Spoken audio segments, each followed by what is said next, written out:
Баршаңызға қайырлы күн. Enius iPod'тың кезекті шығарылымына қош келдіңіздер. Enius iPod бұл күрделі ғылыми тақырыптарды оңай тілмен жеткізетін жер. Егер де сізге ғылымға деген қызығушылық болса, немесе жай ғана жаңа ақпарат үйренгіңіз келсе, онда бізге қосылыңыздар. Біз заманауи зерттеулерді баршаға түсінікті және қызықты етуге тырысамыз. Менің есімім Оспан Балқия, мен биология ғылымдарының 2-ші курс студенті болып табыламын.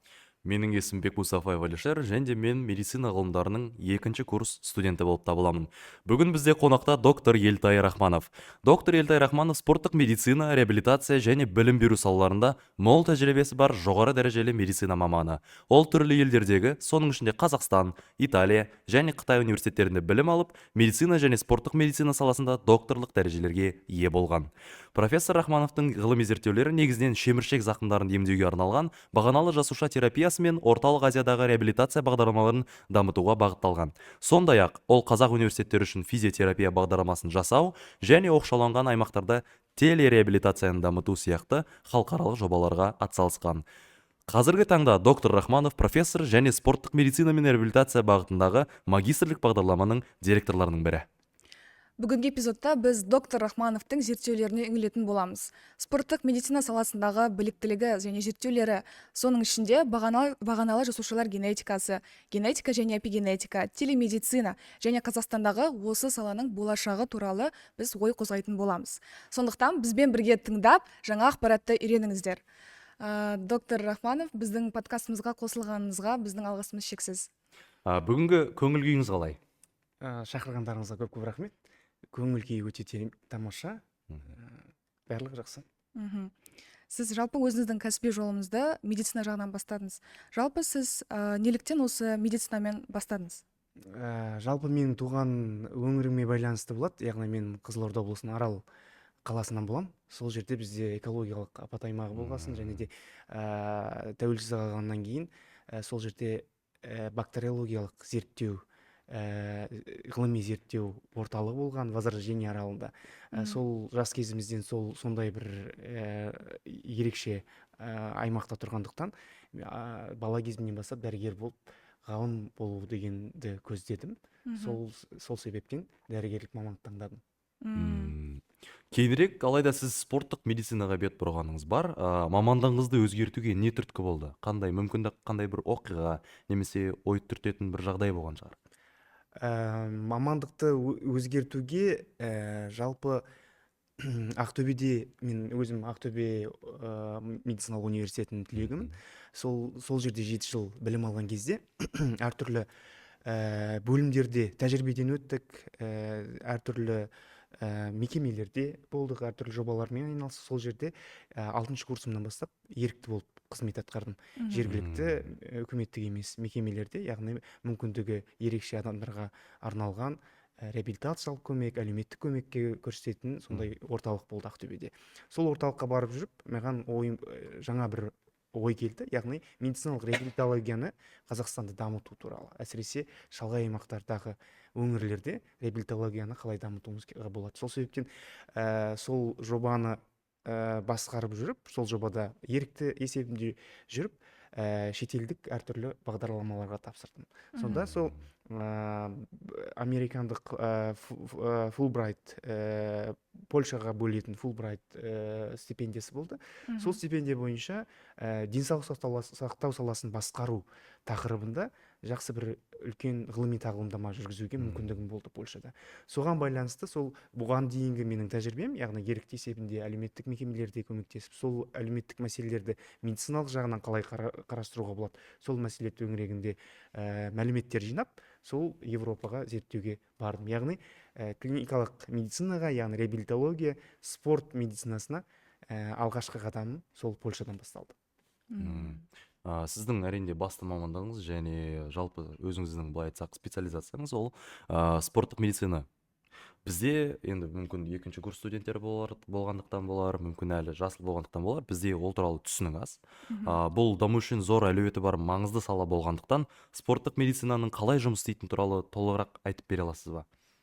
Спорттық медицина негізі тек қана кәсіби атлеттермен жұмыс жасамайды, яғни әуесқой атлеттермен, немесе ол бала жасынан бастап мектеп дене шынықтыру пәндерінің қалай берілу керек, сол жердегі әртүрлі нормативтерге байланысты, немесе мүмкіндігі шектеулі балаларға арналған дене шынықтыруды қалай жүргізуге болады, немесе созылмалы аурулар бар, әртүрлі мұқтаждығы бар оқушыларға байланысты. Яғни бұл мектеп жасынан бастап, мектептегі дене шынықтырудан бастап, яғни кәсіби спортқа дейінгі аралықты қамтитын медицинаның саласы деп айтамыз. Яғни сонымен қатар спорт медицинасы, яғни атап өткенде әуесқой спортшылардың да мәселесін қарастырамыз. Яғни сол қаншама жүктеме беруіміз керекпіз, қандай патология кезінде қандай дене шынықтыру тағайындауымыз керекпіз, және де сол дене шынықтыру жасаған кезде қандай күтім жасауымыз керекпіз, диетологиясы бар, немесе қандай да болмасын травмалардың, жарақаттарды қалай алдын алуға болады, сол мәселелермен шұғылданамыз. Сіз жалпы медицинадан спорттық медицинаға бет алғаннан кейін осы сфераны жақсырақ көбірек зерттей бастадыңыз.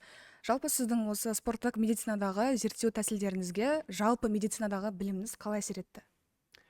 Медицинадағы білім ең бірінші кәсібилік деп айтамыз ғой, этика, деонтология, кәсібилік. Яғни мен жалпы дәстүрлі қазақ медицинасының мектебінен шыққан өкілмін. Сол себеппен менің егерде 7 жылдық Ақтөбедегі білім беруіммен салыстыратын болсақ, сол яғни топта қалай жұмыс жасау керек, яғни медициналық топта, командада, сосын одан кейін жаңа clinical decision making деп айтады ғой, яғни белгілі бір жағдайда қалай қандай шешім шығару керек, клиникалық шешім, оның диагностикасына байланысты, оның еміне байланысты.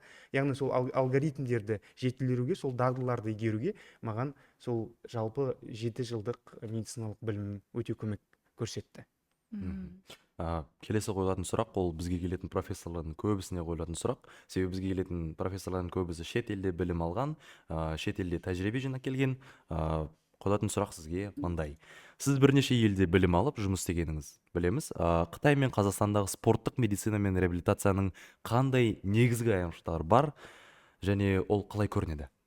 Негізгі айырмашылық, егер протоколдарға келетін болсақ, көбінесе осы мен негізі Қытайға барғандағы себебім, Қазақстанда сол кездерде 2013 жылдары мысалы медициналық туризмге байланысты Қытайға баратын біздің тұлғаларымыз, азаматтарымыз көп болды. Сол себептен менің жалпы мақсатым сол Қытайдың медициналық туризмнің даму себебі неде екен, соны зерттеуге бардым. Яғни бұл жерде жүйе протоколға байланатын болсақ, яғни дәлелге негізделген медицина дейміз ғой. Дәлел екі жақта бірдей қолданамыз. Яғни протокол, мемлекеттік протокол, денсаулық сақтау министрлігінің қабылдаған протоколдары, ол дәлелге негізделген медицинаның нәтижесінде жүргізіледі. Ол жағынан айырмашылық жоқ. Айырмашылық әрине, ол көбінесе біздің мамандар, біздің пациенттер деп айтайықшы, клиенттеріміз көбінесе жеке клиникаларға барады ол жерде. Сол себептен жеке клиникаға барғасын ол жерде әрқайсысына жекелеген медбикелер бар, дәрігерлер көп уақыт бөледі. Сол себептен айырмашылық сонда. Жалпы сонымен қатар инновациялық кейбір мәселелер тезірек қолдануға, тәжірибеге тезірек енгізіледі деп ойлаймын. Себебі енді ол жақта бәсекелестік жоғары ғой. Мысалы мен Ухань қаласында болдым, Тоңжи университеті, Тоңжи медициналық колледжі. Сонда ол жерде қайтадан қайталап айтамын, яғни ол жерде біздің жұмыс жасайтын протоколымыз кәдімгі дәстүрлі, батыс медицинасы деп айтады ол жақта. Батыс медицинасының протоколымен жұмыс жасаймыз. Ұйымдастыру, барлық ауруханадағы ұйымдастыру жұмыстардың барлығы батыстық стандартпен жүреді. А жалпы еміне келетін болсақ, ол жерде қосымша дәстүрлі, Қытайдың дәстүрлі әдістері, акупунктура бар, немесе әртүрлі емдері бар, соны дәл қосымша элемент есебінде қолданады. Сондықтан айырмашылығы солай деп ойлаймын. Келесі сұрақ, осы сұрақтан байланысты. Яғни сіздің түрлі елдерден алған тәжірибеңіз, сол жерден алған біліміңіз сіздің зерттеулерді жүргізуіңізге, мәселен, қалай зерттеуді жүргізесіз, солардың тәсіліне қалай әсер етті? Бұл жерде зерттеу ортасына байланысты, яғни мен болған зертханалар, мысалы Уханьдағы зертханамызды алатын болсақ, ол жерде енді сол 12 миллион халқы ресми түрде сол кезде болды. Сол кезде мысалы маған керек құрал саймандар да тезірек келетін. Мысалы дәл сол менің бір зерттеуімде егей құйрықтың 24 сағатқа дейінгі жаңа туылған мерзімі керек болды. Сонда сол жерден сондай зерттеуме керек заттар өте жеңіл табылатын, яғни жеткізу уақыты да тез болатын. Сондықтан сонымен қатар бәсеке жоғары болғандықтан ол жерде менде таңдау мүмкіндігі болды. Дәл сол реагенттердің ішінде әртүрлі компаниялар реагентке қосымша әртүрлі пробирканың өзі не байланысты. Яғни бұл жерде материал техникалық базаның көп рөлі болды. Яғни соған байланысты мен зерттеу дағдыларымды жылдамырақ жетілдірдім. Күту уақыты аз болды. Сосын сонымен қатар зертханада қосымша зерттеушілердің саны да көп болды. Сондықтан кейбір дағдыларым болмай қалса, онда жаңағы әріптесімнен сұрауға мүмкіндіктері болды. Сондықтан үлкен зертханада жұмыс жасағанның тигізген пайдасы сол болды маған. Ал егер жалпы осы үлкен зертханамен кішкентай зертханада, мысалы, адам аз болса жұмыс істеген қандай негізгі айырмашылықтар бар өзіңіз үшін? Қандай артықшылықтары бар мүмкін? Үлкен зертханада, яғни тәжірибе алмасу мүмкіндігі жоғары. Сосын сосын үлкен зертхана болғансын, олардың зерттеу нәтижелері де көп шығады. Яғни әр мақала жарық көрген сайын біздер жиі жиналып, сол мақаланы талқылап, ол жердің артықшылығы, кемшілігі туралы сондай дискуссия жақсы жүретін негізі. Ал кіші зертханада оның да артықшылығы бар. Яғни ол жерде профессор тікелей жаңа дараланған кеңес деп айтады ғой, персонифицированный. Сол дараланған кеңес береді. Сосын сіздің өзіңіздің зерттеу аймағыңыз болады. Яғни ол жерде сіздің құрал сайманыңызға ешкім тиіспейді, мысалы. Сол себептен әрине өзінің артықшылығы, кемшілігі де бар. Келесі сұрақ, бұл сіз ғылыми зерттеулерден бөлек, сонымен қатар қазақ университеттері үшін физиотерапия бойынша пилоттық бакалавр бағдарламасын әзірлеуге атсалысқан болатынсыз. Жалпы осы бағдарламаны бастауға, осы бастаманы қолға алуға сізді не шабыттандырды? Өзім кәсіби мамандығымды, бағытымды таңдауға мен сол әлеуметтік мекемелерде ерікті есебінде бастадым деп айттым ғой.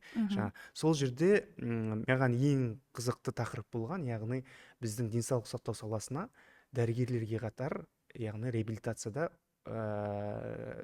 маманданған бакалаврлар, физиотерапия бакалаврлар керек деген жаңа әртүрлі зерттеулер жүргізіп, сондай мұқтаждығың бар екенін қарадық. Сол себептен 2 жыл қатарынан сол тақырыпта біздер зерттеу жүргіздік. Яғни Қазақстанның жекелеген университеттерінде, яғни сол физиотерапия мамандығын қалай енгізуге болады, қандай пәндер беріледі, қосымша қандай пәндер енгізе аламыз ол тәжірибеге. Сондықтан ол өзінің нәтижелерін берді. Қазіргі таңда біздер пилоттық жобаны біздің университетінде ашу, осы Назарбаев университетінде ашуда жоспарымызда бар. Сонымен қатар физиотерапиядан шығатын бөлімдер бар ғой. Мысалы, физиотерапия негізі реабилитациядағы жалпы маңызды, физиотерапевттер маңызды бөлігі болып саналады. Ал діңгегі деп айтайықшы, оның бөлімдері бар: эрготерапия, кинезотерапия, тағы да басқа бөлімдері бар. Мысалы, дәл Қазақстанда қазір, мысалы, тағы бір физиотерапияға байланысты менің еңбегім десем, сол мамандықтарды бакалавриат саласында аккредитациялау жобаларына қатысамын. Яғни Астана медициналық университетінде эрготерапия, кинезотерапия бағдарламалары ашылды. Сол бағдарламада қазір өте жақсы жаңа буындар дайындалып жатыр, реабилитацияға жетті. Сондықтан, яғни ол бұған дейінгі жинаған тәжірибем, яғни физиотерапия бакалавриат бағдарламасында, яғни Қазақстанның игілігінде қолданып жатырмыз деген ойдамын. Бізде нусом мектебінде білуімше спорттық медицина және реабилитация мамандығы магистратура мамандығы бар, магистратура дипломын алып шығуға болады. Осылай әзірлеген бағдарламаларыңыздың кейбірі нусом спорттық медицина бағдарламасына енгізілген бе? Иә, әрине біздерде сол реабилитология, спорт медицина реабилитология мамандығында магистратурада әртүрлі курстар бар.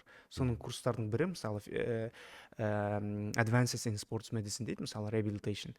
Сонда мысалы арнайы біз бөлім бар, яғни дебаттар, яғни физиотерапиядағы әртүрлі тақырыптарды талдаймыз, яғни ол дәлелге негізделген ба, дәлелге негізделмеген ба, шетелдегі тәжірибе қалай, Қазақстандағы тәжірибе қалай, тарихи перспективадан қараймыз ол мәселелерге, яғни заманауи қандай инновациялар бар, соған байланысты қараймыз. Сол себептен өзіміздің тәжірибеде ол пәндерді енгізіп жатырмыз.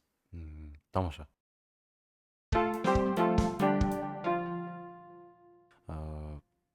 Енді келесі қоятын сұрақтар блогы, ол сіздің зерттеулеріңізге арналған. Бірінші қоятын сұрағымыз ол бағаналы жасушаларды қолдану терапиядағы жаңа әрі қызықты әдістердің бірі екенін білеміз. Сіз шеміршекті қалпына келтіру үшін бағаналы жасушаларды қолдану туралы зерттеу жүргіздіңіз. Бағаналы жасушалармен емдеу қалай жұмыс істейді? Бағаналы жасушалармен емдеу ол яғни дәстүрлі, бұл енді менің бағытым ол ортопедиядағы спорт жарақаттарында бағаналы жасушаларды қолдану. Жалпы енді бұл бағаналы жасушаларды онкологияда көп қолданады, онкологиялық тәжірибеде.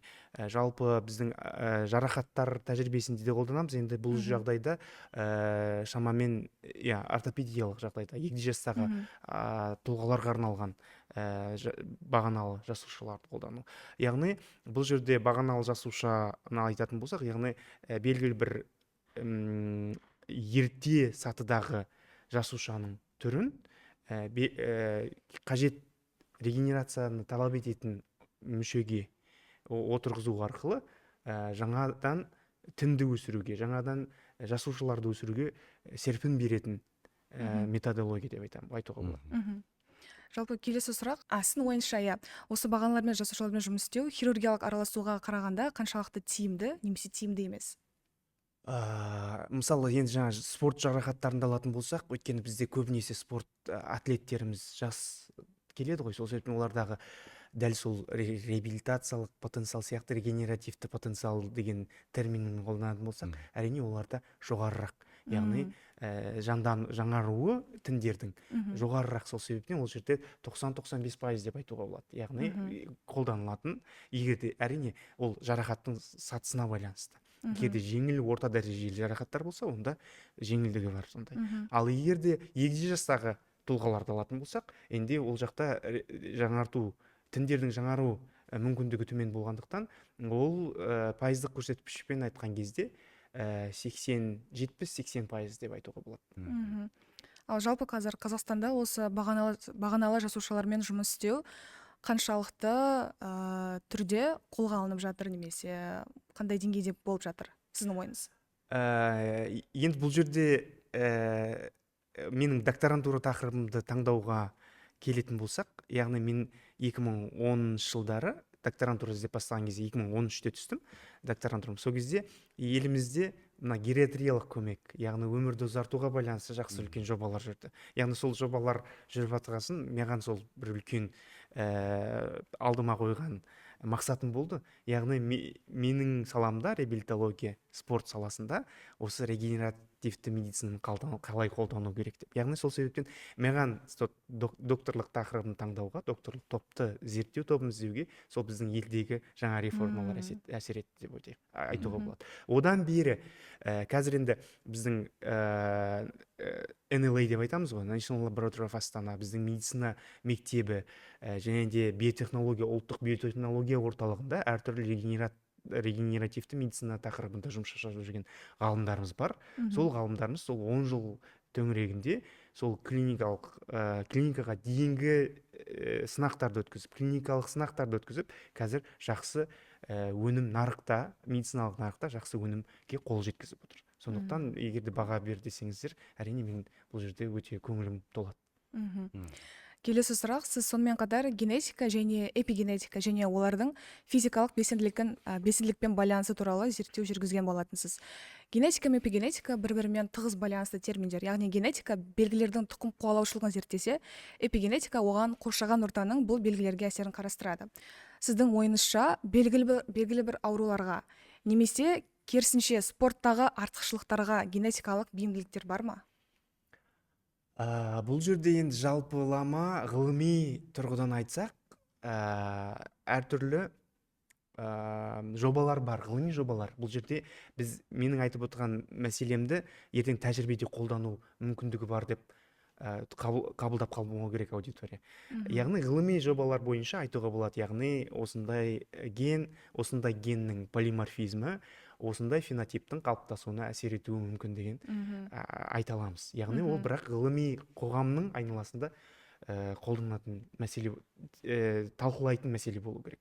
Ал егерде ол генетикалық бейімділікті тәжірибелі спортқа ауыстыратын болсақ, ол жерде этикалық мәселе бар. Яғни сол генетикалық мәліметке байланысты бізде дискриминацияға келіп соғуы мүмкін. Сондықтан бұл тақырып менің ойымша тек қана ғылыми қоғамның арасында, ғылыми әріптестердің арасында талқыланатын тақырып, ал тәжірибеде қолдануға ол сәл ертерек. Ал енді эпигенетикаға алатын болсақ, әрине ол қажетті зат. Яғни біздер дәл сол мен мысалы Италияда Трентино Альто Адидже автономиялық аймағында жұмыс жасаған кезінде, мен жұмыс жасаған ғылыми зерттеу институтым ол генетикалық ауруларды зерттеуге арналған ғылыми зерттеу орталығы, ғылыми зерттеу диагностикалық орталығы болды. Сол жерде енді кейбір белгілі бір генетикалық ауруларға ем жоқ, әлі гендік терапиялар қол жетімсіз. Сол себептен сол жердегі жергілікті денсаулық сақтау ұйымдары генетикалық терапия қолжетімді болмағандықтан белгілі бір олардың өмірін қолдауға әртүрлі жобалар болды. Яғни менің басқарған жобам сол семіздігі генетикалық ақауларға байланысты семіздігі бар тұлғаларға дене шынықтыру бейімделген дене шынықтыру жобаларын сол кісілерге бағыттау болады бұл жерде. Яғни бұл жағдайда біздерде эпигенетикасын тексердік. Яғни генетикалық деңгейде біз генге әсер ету мүмкіндігіміз болмады, бірақ эпигенетикалық қандай өзгерістер бар. Яғни ол жерде тамақтану, яғни өмір салтын өзгерту, яғни біздің дене шынықтыру әртүрлі режимдерін өзгерту арқылы ол пациенттің әрі қарай өмір сапасы қалай өзгерді, қандай эпигенетикалық фонда қандай өзгерістер болып жатыр деген тақырыптарда зерттеу жүргіздік. Келесі қозғайтын тақырыбымыз мүмкін тақырыпта емес, біздің тақырыпқа алып келетін фактор жайлы талқылайтын болсақ, ол COVID-19 пандемиясы. Әрине бұл пандемия әлемдегі біраз дүниені өзгерткен оқиға болды. Оған қоса әрине медицина саласына да тигізген әсері өте үлкен. Телемедицина және телефитнеске сұраныс артты. Оны менің ойымша барлығымыз мойындаймыз. Бұл әдістер қаншалықты тиімді деп ойлайсыз? Телемедицинаның болашағы қандай және ол дәстүрлі медицинаның орнын баса ала ма? Телемедицина негізі қосымша денсаулық сақтау саласына қосымша көмек есебінде қарастыруға болады, біріншіден. Екіншіден, енді Қазақстанның жағдайына келетін болсақ, ол үлкен бір мүмкіндік. Яғни біздің кең территориямыз, жерімізге байланысты оқшауланған аймақтарда кейбір реабилитациялық көмек, яғни әлеуметке негізделген реабилитация деп айтайықшы, сол көмек өкінішке қарай қол жетімсіз. Сол қол жетімсіз қызметтерді орын толтыру мақсатында телереабилитацияның көмегі өте зор. Яғни бұл жерде өздеріңіз білесіздер, біздің елде міндетті сақтандыру, әлеуметтік сақтандыруға байланысты медициналық көмектен реабилитацияға мұқтаж пациенттерге белгілі бір квота бөлінеді. Яғни олар ауруханалық жағдайда реабилитациялық көмегін өте жоғары, жақсы деңгейде ала алады. Бірақ одан кейін олар сол келіп үлкен қалаларға келіп емделіп реабилитация алып, одан кейін қайтадан өздерінің тұрғылықты жеріне барған кезде ол көмек үзіліп қалады. Сол себептен жаңағы сол өздерінің тұрғылықты жеріне байланысты сапалы реабилитация көмектесуде телереабилитацияның маңызы зор. сіз спортшылардың нәтижелерін допинг қолданбай жақсарту аясында жұмыс істеп жатырсыз. Әрбір спортшымен жеке жұмыс істеу, яғни жеке программа құрастыру, осындай секілді жақтарын ескеретін болсақ, бұл үрдіс жалпы қалай жүреді? Жалпы біздегі негізі біздің Назарбаев университетінің медицина мектебі және де спорт ғылымы тобының негізі мақсаты, яғни әр тұрғынға қолжетімді спорт медициналық қызметті ұйымдастыру. Сонымен қатар біздің жасап жатырған қызметіміз сол спорт саласын дамытуға көмектесу деген бағытта жұмыс жасаймыз. Яғни дараланған спортқа байланысты айтатын болсақ, яғни бізде өте жақсы керемет зертханамыз бар. Зертханамызда жаңағы әлемнің үздік компаниялары бар, яғни Техноджим, Нараксон, енді жалпы енді ол да енді әрине ол коммерциялық компаниялар ғой. Жалпы енді үздік, яғни олимпиадалық, паралимпиадалық ойындардың ресми демеушілер деп айтайық. Енді сол үздік өнімдер біздің зертханамызда бар. Сол зертханамыз бізге әр атлетке дараланған жүктеме беру, олардың мониторингі, олардың қандай прогрессі бар, соны бақылауға қолжетімді көрсетеді. Яғни мысалы белгілі тек бір элементін айтайықшы, мысалы Нараксон деген бізде портативті зерттеу құрылғымыз бар. Сол Нараксон, яғни біздің Қазақстанға өте жақсы керемет шешім. Себебі кішкентай ғана коробканың ішінде, қораптың ішінде электромиограф та бар. 3D анализ, қимыл қозғалысының 3D анализін жасауға болады. Ол жерде ақылды ұлтарақ бар. Ол жерде жаңа жүгіргенде, секіргенде әртүрлі қысымның қалай түсетінін анықтайтын стабило платформа бар. Сосын әрине видео анализ жасауға арналған биомеханикалық құрылғымыз бар. Яғни барлық сол миллиондаған мәліметті жинайтын тек қана бір қорапқа сыйдырып қойған сондай бір жақсы біздің мобильді зертханамыз бар. Сол мобильді зертхананың болғанның арқасында мысалы біз Қазақстан түпкір-түпкіріне барып, дәл сол әлемнің үздік спорт медициналық қызметін, яғни бір шалғайда жатқан ауылға да барып жүргізу мүмкіндігіміз бар қазір. Ал енді осы сіздің зерттеулеріңіз, бағдарламаларыңыздың арқасында жұмыс істеген спортшылардың көрсеткіштері айтарлықтай жақсарған кездері болды ма? Біздерде енді жобаларымыз кішкентай жобалар, яғни пилоттық жобалар жасаймыз. Пилоттық жобаларға байланысты белгілі бір федерацияларымыз бар. Сол федерациядағы спорт кардиологиясына байланысты зерттеулеріміз бар. Қазір өте үздік, әлемнің үздік жаңағы Q1 журналдар деп айтамыз ғой. Нәтижелеріміз сонда жарияладық. Сол спорт кардиологиясы, сосын спорт биомеханикасына байланысты жақсы зерттеулеріміз бар. Яғни ол біздің зерттеулеріміздің нәтижесі сол біздің атлеттерімізге. Әзірге біздің атлеттеріміздің саны кішкентай әрине, бірақ алдағы уақытта жақсы жетістікке жетеді деп ойлаймыз. Спорттық медицина саласында ұзақ уақыттан бері жұмыс істеп келе жатқан маман ретінде Қазақстанда бұл саланың болашағы туралы қандай болжамдарыңыз, қандай ойларыңыз бар? Бізде енді қазір жалпы біріншіден білім беру саласы, яғни спорт медицина саласында білім беруден бастайын.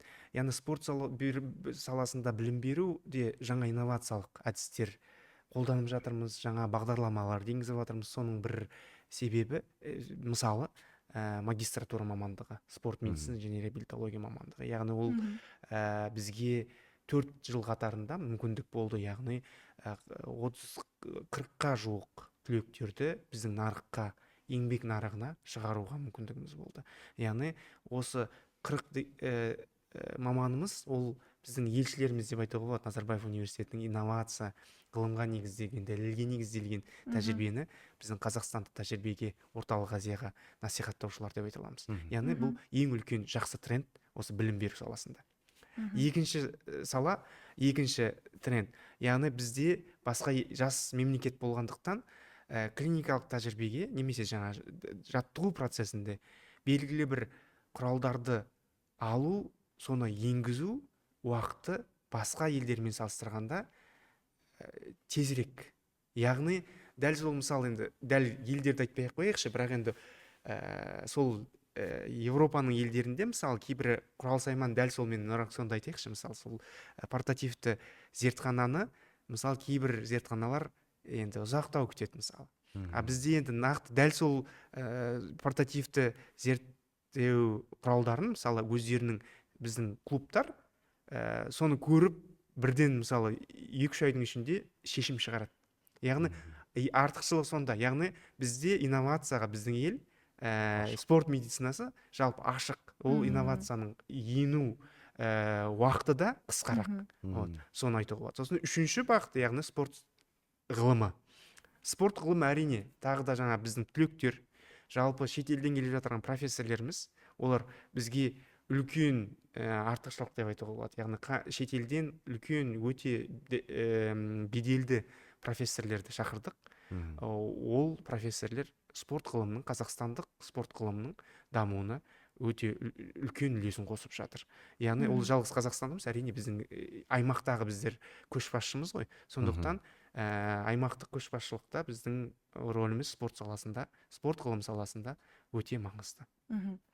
Сіз бағана спорттық медицинаны дамыту үшін мәселен Нораксан жайлы айтып кеттіңіз. Жалпы сондай секілді немесе халыққа осы спорттық медицинаны қолжетімді ету үшін қандай тағы да құралдар немесе инфрақұрылым қажет деп ойлайсыз? Бізде жалпы спорт саласы өте жақсы дамып жатыр. Енді өздеріңіз білетін шығарсыздар, қазір осы 2025 жылдың 2025 жылы ұлттық, енді бұл нақты тақырыбын, нақты атауын әлі белгісіз шығар енді. Ұлттық жоба бойынша ұлттық спорт ғылымдары университеті ашылады. Яғни ол біздің міне кампусқа жақын жерде.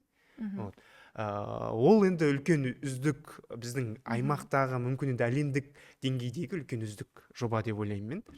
Ол жобада яғни инвестиция өте үлкен инвестиция құрылған. Яғни оның енді біздер қазір қарап отырсақ жобасына әлемнің үздік жаңағы университет, мысалы Лабыров деп айтайық, мысалы ең бірінші соңғы Times Higher Education'ның соңғы 8 жыл қатарынан ең бірінші көшбасшы болып тұрған университет. Сондағы дәл сондай құрылғылар негізі сол университет қазір салып жатыр. Сондықтан дәл сіздің айтып отырған сұрағыңызға қолжетімділік болашақта осы келесі 3 жылдың ішінде айтарлықтай жақсарады деп ойлаймын. Оның жалпы сонда функциясы неде болады? Мәселен, адамдар ол арқылы қалай қызметті қолжетімді түрде ала алады? Мысалы, қарапайым тілмен түсіндіріп өткенде. Бұл жерде енді әртүрлі ғылыми топтар келеді. Ғылыми топтарда белгілі дәл сол мектеп оқушылары, мысалы. Енді педиатриялық практикада сынақтар қою енді ол жағы мәселе қиындау, әрине этикалық, бірақ енді жалпы әуесқой спортшылар, мысалы. Ана үлкен университет құрылымын былай тұрғанда біздің тәжірибемізде де бар. Яғни бейімделген спорт, диабеті бар тұлғаларға арналған, мысалы бізде жоба, артық салмағы бар, семіздігі бар тұлғаларға арналған бейімделген спортқа байланысты жобаларымыз болды. Яғни бұл жерде қарапайым халық сондай сынақтарға қатыса алады. Сынақтар ол жерде инвазивті сынақ емес, ол жерде барлығы жаңағы көпшілік жаңа электромиограф, әртүрлі дайындық режимін өзгертуге байланысты ғылыми жобалар болады. Сол себептен қарапайым халық жаңа спорттық өзгерістен, жаңа спорттық ғылыми жобалардан солай пайда таба алады. Яғни пайдасы тиеді. Яғни бейімделген спортқа байланысты ғылыми жобаларға қатысып, волонтер есебінде. Сосын кәсіби атлеттер жаңа жарақатты профилактикасына байланысты жобалар болады болашақта. Сосын дәл сол мысалы эпигенетикаға байланысты мысалы біздің жобаларымыз бар. Яғни ол эпигенетикалық фонды қалай өзгеріп жатыр, қандай жаттығу режимдері ол эпигенетикалық фонға қалай өзгеріс әкеліп жатыр, соны көрсетіледі мысалы. Яғни ол дегеніңіз зерттеуге қатысу арқылы сіз өзіңізге жаңа дараланған персонифицированный personal approach деп айтады ғой, вот personalized approach, соны көре алады. Яғни біз сондықтан болашақта сондай үлкен ғылыми зерттеулер болып жатырса, әуесқой спортшылар, жалпы фитнес қолданушылары, кәсіби спортшыларды ғылыми жұмысқа тарту арқылы волонтер есебінде оларға пайдасы солай деп ойлаймын. Егер бүгінгі подкастты қорытындылайтын болсақ, біріншіден әрине бөліскен ақпаратыңыз үшін үлкен рахмет. Бізге бұл өте құнды білім және тәжірибе болып отыр. Бізге де хостар үшін, біздің құрметті тыңдармандар үшін менің ойымша бұл өте қызықты тәжірибе болды. Шынымды айтсам, өз ойымды қорытындылайтын болсам, ол 3 негізгі ойға сыйшайды. Біріншісі ол әрине әлемде болып жатқан, тек қана Қазақстанда емес, бүкіл әлемде жүріп жатқан тенденциялар бар. Оның ең бастысы менің ойымша медицина саласында ол медицинаның көмек көрсету принцибі жалпылама көмек көрсетуден жеке медицинаға өтуі ол барлық салада байқалады. Сізге дейін болған профессорлардың өте көп кісілері жалпы осы тақырыпты қозғайды. Соған қарап отырып, әрине де әлемде болып жатқан өзгерістерге қалай да көнетімізді түсінеміз біріншіден, және ол осы біз сияқты болашақ мамандарға менің ойымша түрткі салатын ой. Екіншіден, ол әрине де жұмыста қандай да бір ғылыми жұмыс болсын, әлеуметтік жұмыс болсын, әлеуметтік мақсатта қоғамға пайда тигіземін деген оймен жұмыс істегеннің өзі менің ойымша адамды жақсы игі істерге және де жалпы кәсіби жолда да жетелейді. Себебі көп байқайтын профессорлардың көбісі олардың ең негізгі мақсаты осы жұмыспен айналысу, ол қоғамға пайдасын тигізу.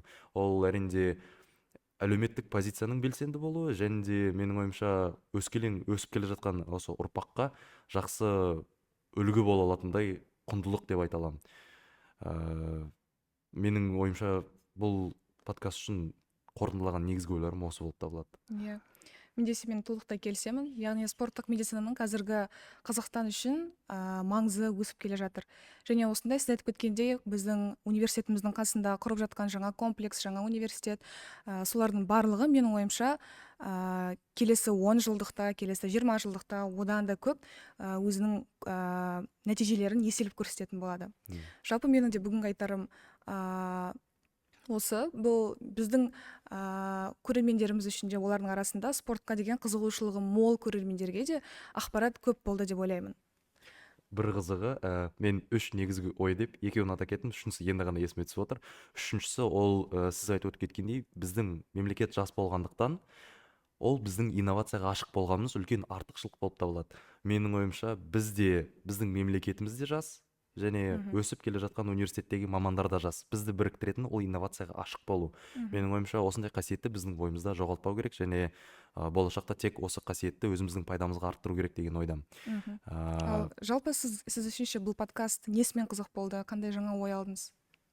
Біріншіден нақты жалпы менің кәсіби жолымдағы сол ерте студенттік кезден бастап осы кәсіп маман есебінде қалыптасуыма қалай келгені туралы қысқаша шолу болды. Бұндай шолулар Ухань қаласында Қытайдағы қазақ жастарымен бірге болған, бір 10 жыл бұрын бір кездесу болған. Сондай бір жақсы қызықты шара болды біріншіден. Екіншіден әрине біздегі бұл мүмкіндік, яғни спорт ғылымына қызығатын жастар, спорт медицинасына қызығатын, реабилитология саласына, физиотерапия саласына қызығатын жастарға арналған бір жалпы кіріспе сұхбат болды деп ойлаймын. Яғни осы алдағы уақытта сол бізді көріп отырған көрермендер осы салаға өздерінің үлестерін қосады деген үміттемін. Әрине біз де сіздің үміттеріңізді келісеміз. Энус iPod подкастын тыңдағандарыңыз үшін рахмет. Бүгінгі спорттық медицинаның соңғы жетістіктері туралы зерттеуіміз сіздер үшін пайдалы болды деп үміттенеміз. Әрдайым ізденісте болыңыздар, шабыттаныңыздар және де жаңа нәрселерге қызыға беріңіздер. Келесі кездескенше сау болыңыздар.